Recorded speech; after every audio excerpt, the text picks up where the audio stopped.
सुरता का सुखद प्रदर्शन किया है और जो तुमने गीत प्रस्तुत किया है पहुंचा मैं तुम्हारे गीत के भावों पर। तुम्हारा कहना है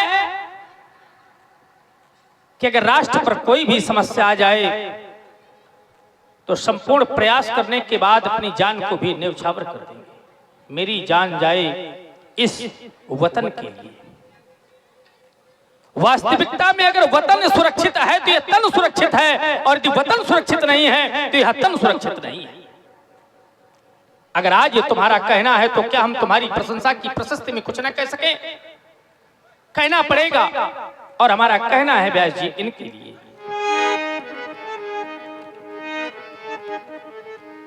कि जो भरा नहीं है भावों से, पहले तो भावना बनाओ। जैसे इस ग्राम में भावना जगी कि हमें यज्ञ करवाना है, तो ईमानदारी की बात यह, संत कहते हैं, हमारे शास्त्र कहते हैं कि जो धार्मिक अनुष्ठान हो या अच्छे कार्य हो जो संसार का हित करते हो, अगर हृदय में विचार आवे तो उसको तत्काल करना चाहिए, और जो अच्छे काम ना हो उनको कभी नहीं करना चाहिए।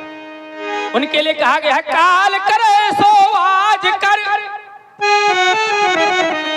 आवाज करे सो अब, और नहीं पल में परलय होएगी बहुर करे गो कब। और जो बुरे काम है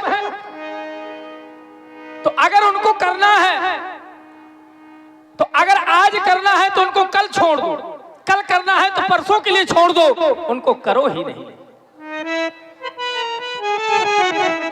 तभी तो कह रहे हैं कि जो भरा नहीं है भावों से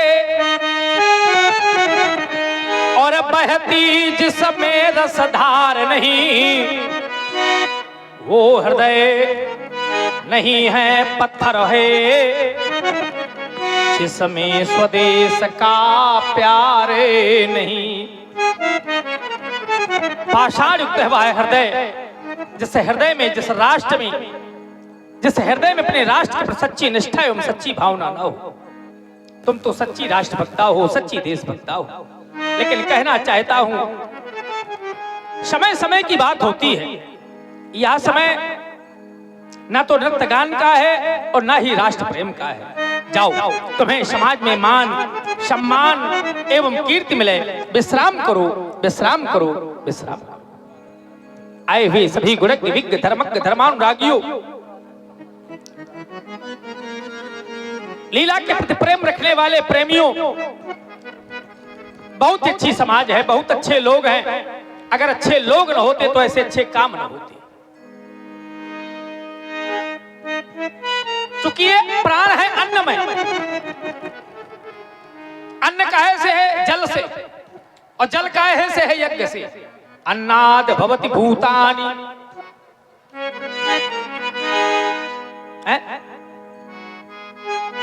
अन्नमय प्राण है। अन्नादि भवत भूतानि, और अन्न काहे से? बोले पर्जन्यादि अन्न संभवा। और यज्ञ काहे, जल काहे से है? बोले यज्ञादि भवति पर्जन्यो। तो भैया यज्ञ का जो कर्म है, यज्ञ से मेघ बनते हैं, जल वृष्टि होती है, जल वृष्टि से अन्न होता है, और अन्न से प्राणों का संचालन होता है। ये हम नहीं कहते हैं, गीता कहती है, गीता में भगवान ने स्वयं कहा है। तभी तो कहते हैं कि मनुष्य का शरीर बड़ा ही दुर्लभ है, और अगर ये मिला है तो इसके लिए सारी बातें आवश्यक है। यद्यपि जो सत्य है उसको हम असत्य मान बैठे हैं, और जो असत्य है उसको हम सत्य मान बैठे हैं। असत्य क्या है? यह शरीर। सत्य क्या है? परमात्मा का अंश। पूज्यपाद श्री गोस्वामी जी लिखते हैं, व्यास जी,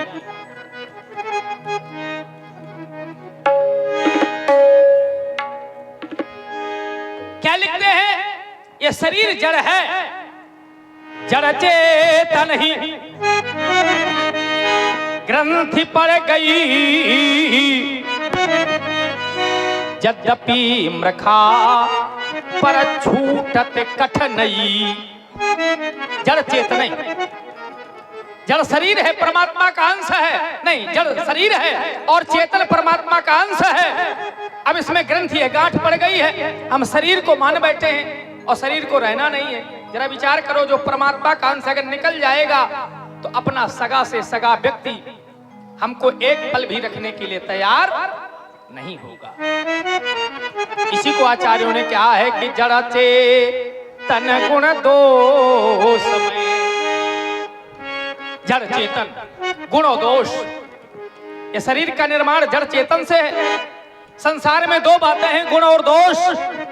जड़ चेतन गुण दोष में विश्वकीन करतार, संत हंस गुण गाई पे परिहर वारी विकार। जो संत रूपी हंस होते हैं अच्छाइयों को संसार से निकाल लेते हैं और जल रूपी विकार को संसार में छोड़ देते हैं। क्योंकि व्यास जी, जब व्यक्ति का जन्म होता है तो उसे बताया जाता है कि धराधाम सत्य है। जब व्यक्ति का जन्म होता है तो बताया जाता है धराधाम सत्य है। जब जवानी आती है तो संसार के लोग कहते हैं कि अर्थ काम सत्य है, लेकिन जिस समय परमात्मा का अंश निकल जाता है तो पीछे पीछे लोग कहते हैं कि राम नाम, तो क्या राम नाम उसके लिए सत्य है? क्या वो सुन रहा है? राम नाम इस चेतन के लिए सत्य है। माध्यम है जड़, अगर जड़ नहीं होगा तो चेतन के द्वारा भजन नहीं होगा। ये शरीर मिला है माध्यम के लिए, साधन के रूप में, लेकिन बस व्यक्ति इस माध्यम को पाकर के इस माध्यम को सब कुछ मान बैठता है। जैसे हमें किसी कहीं की यात्रा पूरी करनी है तो किसी न किसी साधन की आवश्यकता है, उसी प्रकार से शरीर साधन के रूप में मिला है। साधन धाम और ये मोक्ष करी द्वारा और पाइन जे परलोक समारा। इसी को श्रीमद् भागवत महापुराण में आचार्यों ने लिखा है कि दुर्लभो मानसो देहो ओ ये देहि नाम क्षण भंगुरा।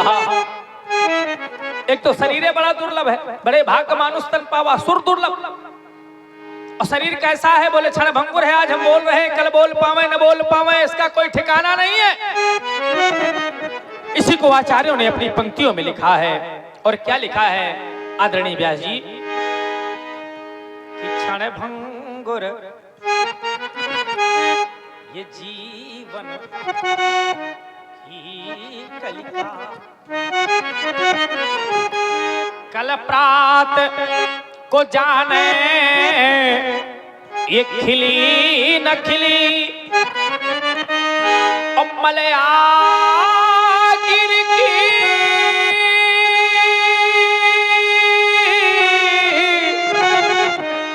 सुचि शीतल मंद और सुगंध समीर चली ना चली। आप लोग कहेंगे महाराज क्यों ना चली? तो उसका केवल एक कारण है कि कलिकाल कुठार लिए फिरता और तन नम्र से चोट हिली न झिली। तो करना क्या है? भजले भजले भजले हरि नामो हरि रसना,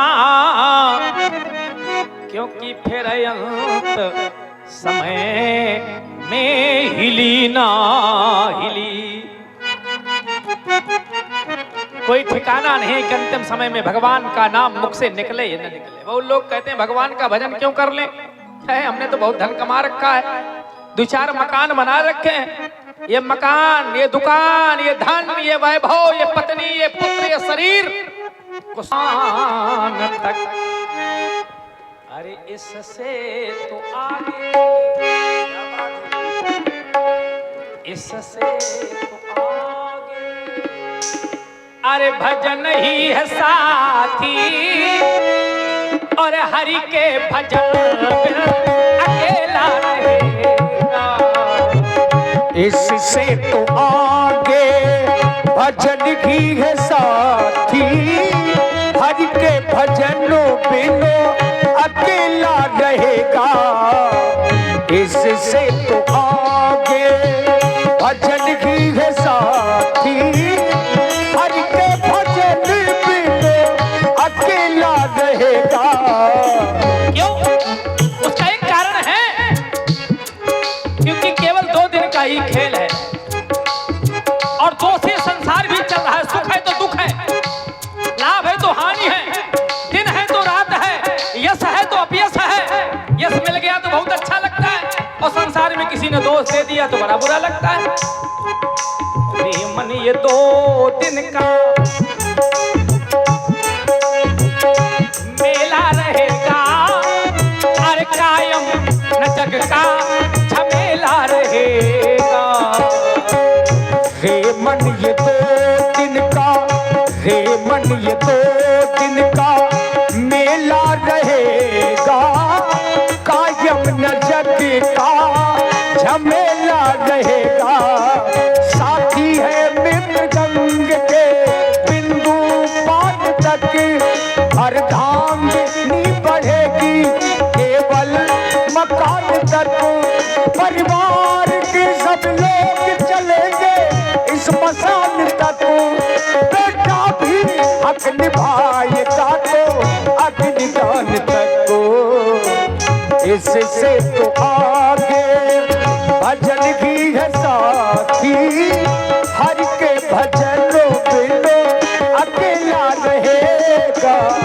हे मन ये 2 दिन का मेला रहेगा, कायम न जग का झमेला रहेगा।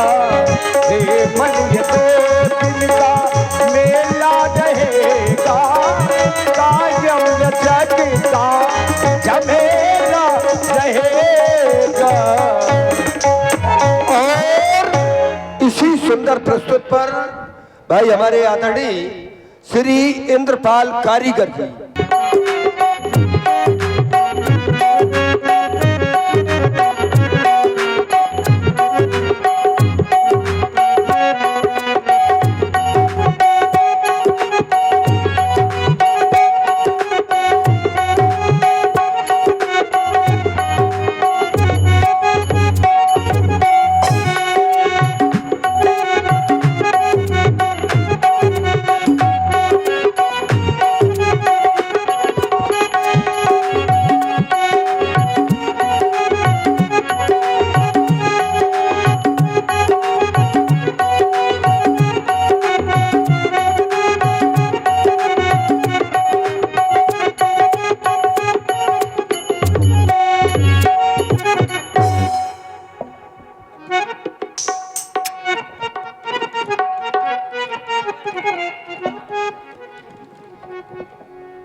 हे तपोनिष्ठ, स्वीकारें हमारी वंदना और स्वीकारें हमारी प्रार्थना। आज अंतःकरण में कुछ ऐसा प्रतीत हो रहा है कि यह वंदना, यह प्रार्थना करने का शुभ अवसर पुनः प्राप्त नहीं होगा। अर्थात स्वीकारें हमारी अंतिम अभ्यर्थना। लेकिन अंतिम शब्द आ जाने पर हमारे अंतःकरण में क्लेश कि आपकी पूजा करते करते हमारे पूर्वज चले गए, आज यह जनक आपके जाने की कामना कर रहा है। बेचारा या इस संसार में जो भी आया है उसको एक न एक दिन तो कराल काल के गाल में अवश्य ही जाना पड़ा है। जो सुख पाता रहा है उसको कभी न कभी दुख का अनुभव अवश्य हुआ है। तो कहना पड़ गया व्यास जी कि सुख पाता रहा, सुख पाता रहा जो सदा जीवन में, उस अंत समय दुख पाना पड़ा। पछताया नहीं जो कभी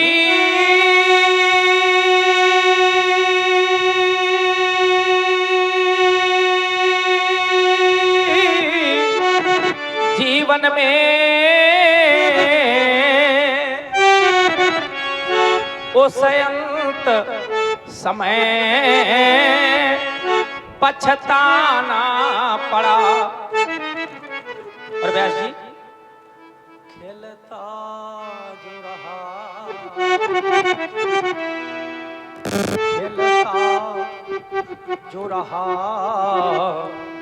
पुष्प उपवन में सदा, उस अंत समय कुम्हलाना पड़ा। है अकाट विधानों, संसार का कोई विज्ञानी संत महात्मा इसको काट नहीं सकता। है अकाट विधानों, वो विधि का यही कि जिसे आना पड़ा उसे जाना पड़ा। जो भ्रम था सर्वथा नष्ट हो गया। स्वीकारें हमारे अंतिम श्रद्धा रूपी शब्द सुमन, स्वीकारें प्रभु स्वीकारें कि किन्हीं अति पूजा नित्य आरती उतारी हाय, और ये जान परतवाज दिवस अंतिम तुम्हारा है। तो सीता के भाल बिंदु और चमकन को तीन बंधु, अप्रणय है हमारा, परयासरा तुम्हारा है। तो अब लो जो राखी पति बिसा,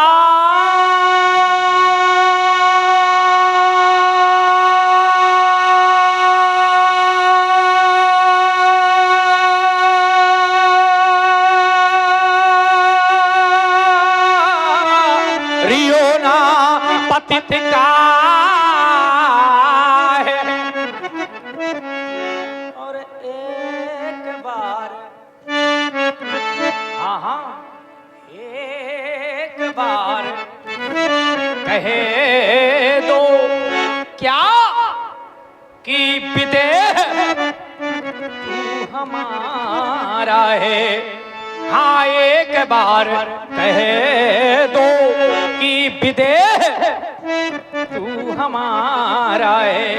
आज आप दो खंडों में परिवर्तित हो जाना, मेरे प्रण की रक्षा करना नाथ। सभा में उपस्थित सभी गुणज्ञ विज्ञ धर्मज्ञ धर्मानुरागियों, एक बार प्रेम से बोलो, बोलिए भूत भामन शंकर भगवान की जय हो।